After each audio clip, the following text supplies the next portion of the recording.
Prophecies from the Porch. You can't run a successful deficit-funded celebrity photo operation at the Ashley County Fair and not come out of it a changed bird. The hustle had betwixt him. His grandiose self-image had been road-tested and in his mind validated by the free market he had so deftly manipulated. He was teetering on the brink of something new. The porch was no longer big enough. The outfit, the decayed plantation as it was, could no longer contain his ambition. "I'm just tired of being in a coop," he announced one Tuesday, to no one in particular. Perlene and I were listening to the radio, trying to see if the rain would hold off so we could get the winter rye planted. "You're not in a coop, General," Perlene said, not looking up from her farmer's almanac. "You're on a 400-acre outfit. You got free range. You are, by any definition, the freest chicken in Arkansas." "A coop is a state of mind, madam," he shot back, romping across the floorboards, "and I am tired of this metaphorical enclosure." He hopped up onto the porch rail, clutching his big chief pen like it was a holy text. He stared out at the big mansion up on the hill.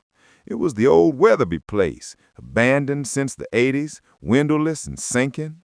To us, it was a grotesque eyesore and a liability.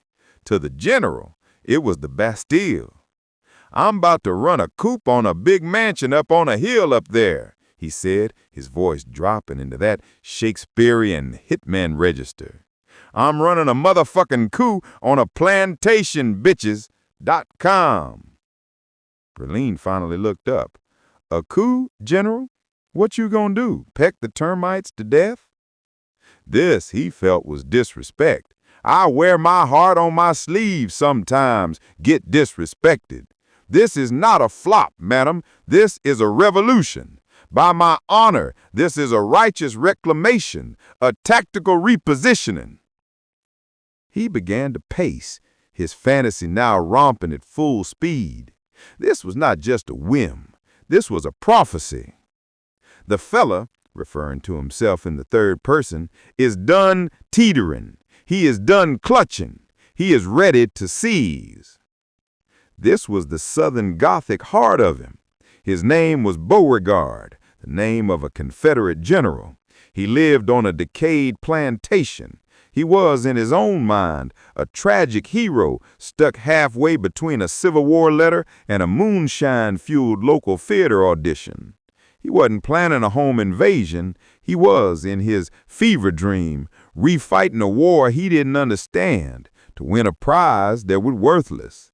He was planning to liberate a ghost town of a house from the tyranny of its own structural failure. "There will be order," he proclaimed. "There will be honor.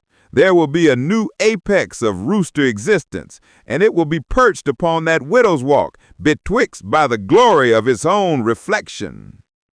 It was a barnyard manifesto of the highest, most unhinged order. He was a delusional rooster with a grudge, and his grudge was against the fundamental flop of reality itself. He was going to replace the kindergarten reality with his own grandiose design, starting with the haunted house on the hill. "The revolution is coming, my friends," he said, his voice low and Red-Venom serious. "Well," Perlene said, folding her almanac, "you let me know how that goes. The termites have a 5-year head start, and by my honor, they are not teetering." The general just glared, his big chief pen catching the last bloody light of the sunset. He didn't need our approval. He had illusions of grandeur, and as of that afternoon, he had a target.